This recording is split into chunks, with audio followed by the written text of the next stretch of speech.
Պարոն Սուքիասյան, երկու պատգամավորի անձեռնմխելիության հարցն է քննարկվում ազգային ժողովում, ինչ է կարծում, արդյոք իշխանությունը պետք է միանձնյա կողմ քվեարկի այս երկու պատգամավորների անձեռնմխելիության զրկելու հարցի հետ կապված։ Նայեք, ինստիտուցիոնալ առումով, ես քանի որ շատ տարբեր ժամանակներ եղել եմ պատգամավոր ազգային ժողովի, քաղաքացիական պայմանագիր ֆրակցիան բավականին ինստիտուցիոնալ է գործում եւ մարդիկ բոլորը ազատ իրենց կարծիքները հայտնում են եւ քաղաքական որոշումը կայացնում են, քաղաքական որոշումը կա եւ ինձ դուր է գալիս, որտեղ նախորդ անգամներ ես տեղյակ եմ ոնց է, իսկ քաղաքացիական պայմանագիր կուսակցությունը ազատ ժողովրդավարական այդ սկզբունքները պաշտպանելով, շատ խիստ պաշտպանելով մարդիկ արտահայտում են անկախ նրանից, թե ինչ աստիճանի հակառակ կարծիք կարա լինի մեկը մյուսի եւ հիմնավորումները, այնպես որ քաղաքական որոշումը կա։ Մենք լրագրողներով երկար սպասում ենք, բավական թեժ էր ամեն դեպքում ներսում քննարկումները, տարակարծությունները ինչով էր պայմանավորված։ Որտես բաներ, բաղադրիչ առ բաղադրիչ էր քննարկում եւ քննարկվում էր քննարկման այս 2 օրը, դրա համար երկար տևեց։ Այսինքն միակարծություն կա ամեն դեպքում որոշման հետ կապված։ Կար շատ մեծամասնությունը, շատ մեծամասնությունը համաձայն էր այն որոշմանը, որը կլինի։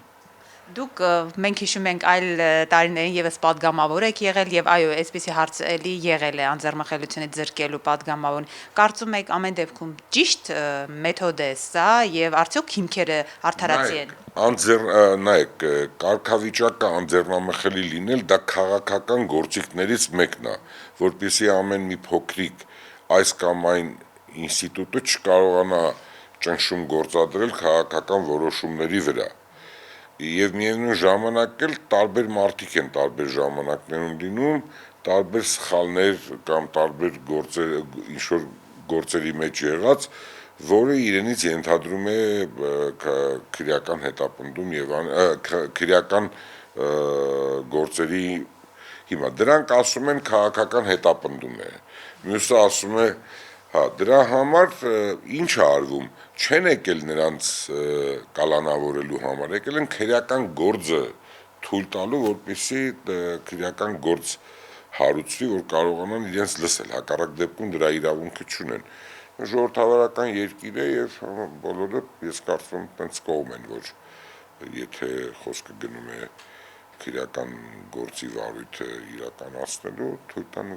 իրականացնել։ Տեսեք, դուք ասում եք ժողովրդավարական կանոնների մեջ են այո դա մտնում, մենք ժողովրդավարական երկիր ենք, բայց այսօր մենք տեսնում ենք օրինակ նույն ընտրություններից ընդամենը 2 օր առաջ Գյումրիում տեխնացուն, ընդդիմադիր տեխնացունների հետ կապված խուզարկություններ են, ձերբակալություններ են արդեն, սա տեղավորվում է այդ ժողովրդավարության մեջ։ Ես չեմ կարող ասել դա ինչից ելնելով այդպես լինում, ես չգիտեմ, որտեվ տեղյակ չեմ գործին, տեղյակ չեմ Գյումրիից ընդհանրապես տեղյակ չեմ, որտեվ ես մի բան գիտեմ Գյումրիի մասով, որ պետք է թողենք մեր Գյումրիի ժողովրդը ինքն էլ որոշի, թե իրան ով ղեկավարի։ Այդ միջամտությունները ես չեմ ընդունում։ Ուղղակի մի բան կա, Գյումրիի ժողովուրդը շատ դժվարությունների մեջով անցել, 30 տարի առաջ երկրաշարժ ա եղել, ով եկել է տարբեր տենց անպագորգոր խոստումներ տվել, ոչինչ չէ։ Ես ինչքան տեսնում եմ, ինչքան հայեմատում եմ, հիմիկվա իշխանությունը կենտրոնական ավելի շատ օգնություն ցուցաբերեց կամ ավելի շատ ուշադրություն դարձրեց այդ տարածքների վրա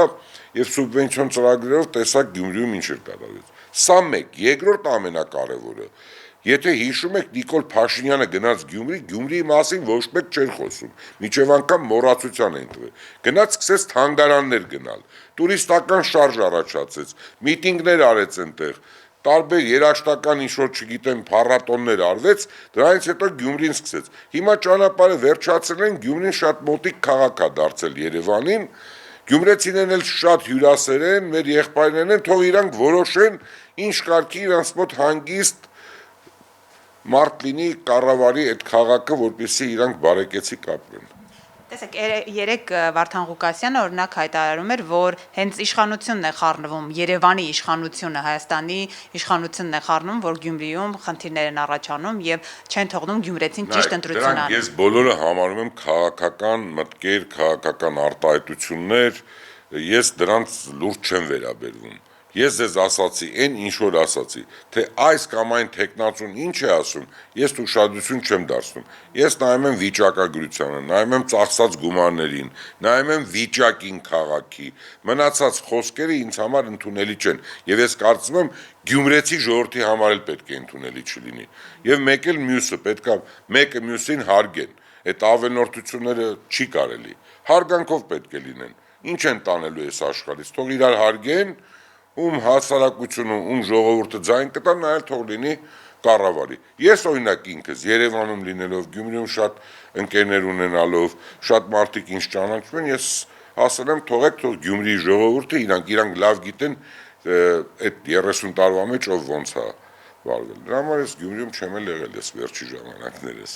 Երեք Նիկոլ Փաշինյանի հայտարարությունը ազգային ժողովի ամբիոնից բավականին շատ քննարկվեց եւ երրորդ նախագահների հետ կապված երեք նախագահների հետ կապված պարոն Սուքիասյան այն լեքսիկոնը որը օգտագործվեց ոտնակոխ եմ անելու պատերին եմ տալու նորմալ է նախագահական գոնե ինստիտուտը հարգելու տեսանկյունից Նայեք մի հատ խնդիր կա մենք նախ առաջինը պետք է հարգենք իրոք նախագահական ինստիտուտը Իսկ երբ որ առաջի դեմքը վարչապետն է պետք է չհարգենք այդ ինստիտուտը երբ որ վարչապետը ասում է որ տարբեր սրա կամ դրա միջոցով տարբեր արտահայտություններ են անել տալիս սա շատ անընդունելի բան է խայտառակություն է հետո մարդը ինչ ասում է եկեք փաստերով խոսենք ոչ մեկ չի գալիս տարբեր ասում են հիմա գիտեք ինչ կա ում էլ ասեք ինչ անուն ասեք կպցնում են գցում են հասարակության մեջ բայց մարդը պաշտոնյան երկրի ղեկավար աշխատած մարդը չգիտի ինչ արտաքին խնդիրներ կա օրինակ կա տենց բան որ մարդը երկար ժամանակ երկրի ղեկավար լինի ու չիմանա ինչ կարգի երկրներ ոնց են ուզում քանդեն Հայաստանը դա խայտառակություն է Ուրեմն այդ մարդն էլա ցանկություն հայտնում Հայաստանը քանդվի։ Նախ այդ ոնց էր որ հիշում եք Արտուր Բաղդասարյանին ասում էին օտարների հետ խոսումա տանեն, բա հետո բա հիմա ինչ ասեն, դրա անունն ինչ դնեն։ Բա իրանք բանի կոսմոսի հետ են խոսում կամ կոսմոսի հետ են այդ ամեն ինչը անում։ Մենք իրար ճիշտ հասկացանք ես ինչ եմ ասում։ Հասկացանք, չէ՞, եւ հասարակությունն էլ կհասկանա, խոսքը ինչի մասին է։ Հələ դրանց այդ անելու բան է։ Տենց չի։ Հիմա իսկ այդ արտահայտությունները ես նախագահ չեմ, առաջի դեմք չեմ երկրի, ես չեմ ուզում գնահատեմ։ Եղավ, ինչի չեմ ուզում գնահատեմ, որտեվ այդ նրբությունները, այդ փաստաթղթերը ես ծանոթ չեմ։ Ու իր ջղայնության աստիճանը ես չեմ կարող որոշեմ, այդ ինչից հետո է այդ ջղայնության աստիճանը։ Ինք ուզում ասի սա եղել է, ինձնից ինչ եք ուզում։ Այդ վրթովմունքը պատճառ ունի ու հիմքեր ունի ու ինքը շատ մեծ հիմքեր ունի ու խոսքը գնում է Հայաստանի Հանրապետության լինել չլինելու մասին, Ղարաբաղի լինել չլինելու մասին։ Այդ դա մեկը մյուսի հետ փոխկապակցված է, չէ՞։ Բայց մարդը չի զայրանա, լավ մի անգամ, 5 անգամ, 10 անգամ, 20 անգամ, ասма լսեք էսա, ասма ձեր ղեկավարներին ասեք, խոսենք։ Խոսքը դրա մասին է։ Հետո մի բան էլ ձեզ ասեմ։ Մարդիկ, ես մի բան եմ նկատել, էլի։ Փաշինյան Նիկոլը երբ որ կառավարում է Հայաստանը, ոչ մի անգամ չեմ տեսել, որ գլուխ գովա։ Ունեք ես չեմ տեսել, որ ինքը ասի, ես էս ինչի հետ խոսացի, սենց արեցի, նենց արեցի, էսի գնացի, լուծեցի, էնի չլուծեցի, էսի սենց արեցի։ Նորմալ գլուխը կախ իր աշխատանքն է կատարում։ Առավոտյան գնում է աշխատանքի, 30 տարի ամեն ինչ տեսել եմ Հայաստանում։ Դրա համար ինչ են ուզում, մարդը ինչ է ասում, մենակ թողել են իր ուսերին են նեղ ժամանակ չգնացին հետը հանդիպելու, ասելու, որ գիտես ինչ կա, այս խնդիրները կա։ Ես ինչքան հասկացա, ոնց որ բոլորի ուշքու միտքը թեկուզ Հայաստանը ինչ է եղել 1900-ականների սկզբին, ինչ է եղել, նորից ինչ-որ տարբեր խմբավորումներ քաղաքական, մարդիկ ասել են եկեք այսքան 90,000 քառակուսի կիլոմետր կա, ես չգիտեմ են ինչ են ուզել, հետո այդ մարդիկ չգիտեմ ուր են հայտնվել, խնդիր կա Հայաստանը այս բարդ ճանապարհների մեջ, ես շատ վատ եմ զգում, որ լավ ոնց կարելի է այդպես անել, ես կարծում եմ, երբ որ մարդուն ընտրում են, ինքը պետքա պատրաստ լինի այդ պահին զոհվել, որտեղ դու գնացել ես դրան, որոշում ես կայացրել, գնաս հասարակությունը քեզ ձայն տա։ Ու դու պատրաստ պետքա լինես, որ այդ պահին առաջինը հնարավոր է դու զոհվես։ Եթե մի մարդ չի որոշել գնա առաջադրվի որպես երկրի առաջնորդ, ինքը կարա իրան մի քիչ ուրիշ ձև պահի, բայց ով որ որոշում է կայացել, մյուս որոշումը, ով որ զինվորական է որոշում է կայացել, նա էլ պետք է արտառոց ամեն ինչի պատրաստ լինի։ Փաշինյանն ասում է եկեք բանավիճենք, երեք նախագահներն էլ ասում են, որ փաստաթուղթ հրապարակի բանակցությունների հետ կապված։ Այսինքն այստեղ Որ բանակցությունների եւ երրորդ նախագահ եւ երկրորդ եւ բանակցությունների Արցախի հարցի հետ կապված բանակցությունների փաստաթղթերը ասում են հրապարակի այս տարիների ընթացքում եւ առաջինն է Միսկի խմբի առաջարկների մասին են ասում, այսինքն ո՞րն է պատճառը, որ իշխանությունը դեռևս հապաղում է, գուցե հրապարակի ես չեմ կարող այդտեղը կարծիք հայտնել ու ես չեմ կարող ասել այդ հրապարակի ասածը մի անգամ, որտեղ երբ որ Փաշինյանը խոսում էր ազգային ժողովում, որ ասում էր սառնանի տակից են գտնում այստեղից այնտեղից, ես այդտեղ մի հատ տենց աճպարարական ինչ-որ բան եմ զգում, որտեղ կարող է հենց ժամանակին այդ բարդ բանակցությունների փաստաթղթերը դուք մի բան գրագետ կինեք, գիտեք ձեզ շատ հարգում եմ, օրինակ հիշում եք, որ մի բան ինչ-որ ոչ մեկս տեղյակ չէինք եւ երբ որ բացահայտեցին Ամերիկայի Միացյալ Նահանգների պետքարտուղարության բանակցությունները մեր Հայաստանի Քիվեսյան եւ մյուսը, Հայաստանը չուներ այդ փաստաթղթերը, եթե ուներ ինչ-որ մի ձևով իշխանությունները հանած կլինեին կամ գոնե սերրեքս արած մեկին տված կլինեին, պատճառը ի՞նչն էր, որ չունեին, ձեզ հարց եմ տալի, եւ ինչ պարզվեց, որ դա այդ փաստաթղթերը միայն ունի Ամերիկայի Միացյալ Նահանգների պետքարտուղարությունը։ Հիմա որ դուք այդ միտքը ասում եք, ես ուզում եմ ձեզ օգնեմ, որ այդ մտքով մենք այդ խնդիրը չենք լուծում, որտեվ այդ փաստաթղթերը չի եղել կամ ասել են վերացրեք կամ մեկը պաշտոնից դուրս գալուց վերացրել է, այսպես Ամեն դեպքում երեկվա ելույթը ընդդիմախոսների մոտ նաև այսպիսի տեսակետի հիմք է տվել, պարոն Սուքիասյան, որ իշխանությունը ինչ-որ տագնապներ ունի, ինչ-որ վախեր ունի, եւ սա դրա դրսևորումներից մեկն է։ Նայեք, դուք որպես լրագրող ես ձեզ հարգում եմ, ճիշտ հարցը այնպես եք ուղղում, որ ես կարողանամ ավելի բաց դա ասել։ Ես այդպիսի տագնապ չեմ տեսնում, երբ որ ես մշտադիտարկում եմ անում այս ժամանակահատվածի միջազգային քաղաքական կենտրոններից հնչող մտքերը։ Առաջի հերթին ուզում եմ ասել խաղաղության պայմանագրի հետ կապված, որ 50-ից ավել երկիր դա ողջունեց եւ բացի ողջունելը շատ ավելի դրական մտքեր էին գրում, դրական նախադասություններ։ Բայց համաշխարհային քաղաքական հարթակը սա է, մենք նոր բան չենք կարող ակնկալել, բայց դրան ուզում եմ եւս ավելացնել մյուսը, որ վերջին հաշվով արդեն այն քաղաքականությունը, ինչը որ ասում էր պարոն Փաշինյանը, որ մենք եւ պարոն Միրզոյանը, որ մենք չենք ուզում մի կենտրոնից կախված լինենք, այլ ուզում ենք բոլորի հետ առնչվենք, ուզում ենք բոլորի հետ ունենանք փոխհարաբերություն, ուզում ենք անկախ լինենք, ուզում ենք ազատ լինենք, ինչ որ աստիճան հնարավոր է այս բարդությունները գալիս են այդ որոշման պատճառով, որ այդ որոշումը կայացվել է, որպեսզի այդպեսին լինենք, որտեղ ես արդեն տեսնում եմ համաշխարհային այլ կենտրոններից նույնպես լինում են այնպիսի մտքերի փոխանակություն, լինում են այնպիսի հեռախոսազրույցներ, լինում են այնպիսի իրենց կայքերում դրված հայտարարություններ, որոնք որ ինչ որ աստիճանի ավել են, քան նախորդ տարիներին կամ տասնյակ տարիներին մենք ունեցել ենք այդ հատվածներից եկող։ Եվ ես մի բան եմ ուզում ավելացնել,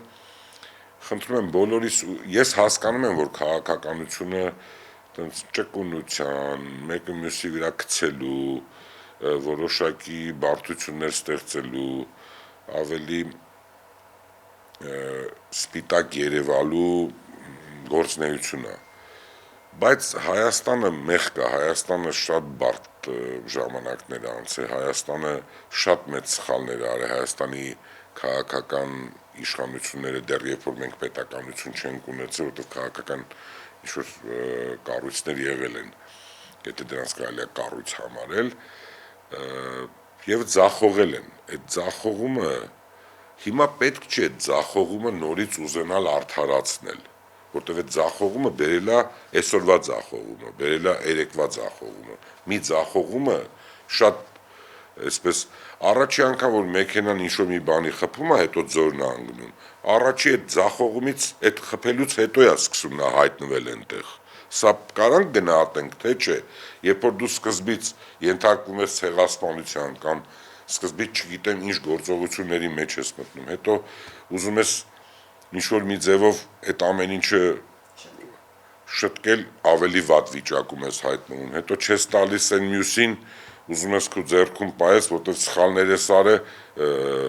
էլի ես սխալվում, նորից վնասներ ենք կրում։ Հիմա այդ մեր այն մոտեցումը, որ Հայաստանի Հանրապետությունը անկախ ինքնիշխան 29740, այդ շատ կարևոր ընկալում պետք է լինի։ Մենք պետք է ոչ մեկի հետ նոր կռիվների չգնանք, հակասություններ պետք է չստեղծենք, մեր ուշք ու միտքը, նպատակը պետք է լինի հզորացնել Հայաստանը։ Իսկ Հայաստանը հզորացնել կարող ես, երբ որ հարևաններիդ հետ ունես հարևանական հարաբերություն, երբ որ հարևաններիդ հետ ունես տնտեսական միավորներ, երբ որ հարևաններիդ եւ դժբախտությանն ես մասնակցում եւ ուրախությանը, նույնն էլ ինքը պետք է քու ուրախությանը եւ դժբախտությանը նկատում, եթե աղետներ ա լինում քեզ օգնում է, եթե ուրախությունա քեզ շնորհավորում է, այս սա պետք է այս ինստիտուտները աշխատեն, հակառակ դեպքում չենք կարող։ Եվ ամենակարևորը, դուք պատկերացնում եք հարևանների կոմունիկացիաները նպաստի ձեր համար։ Այդ նպաստելու դեպքում քո երկիրը արդեն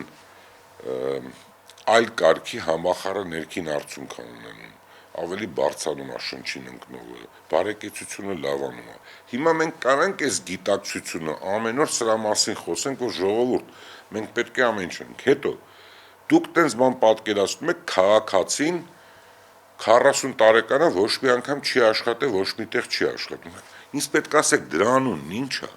Ինքը պետք է անուն ունենա, չէ՞։ Բայց մեր Հայաստանում շատ մեծ քանակի մարդիկ կան, որոնք որ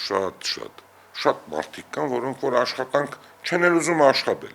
Հիմա ուզում, բայց գործիք էլ չկա, որ գնաս ասես ինչի չես աշխատում, չէ՞։ Այդ իր մարդու գործն է, ազատության խնդիր է հիմա։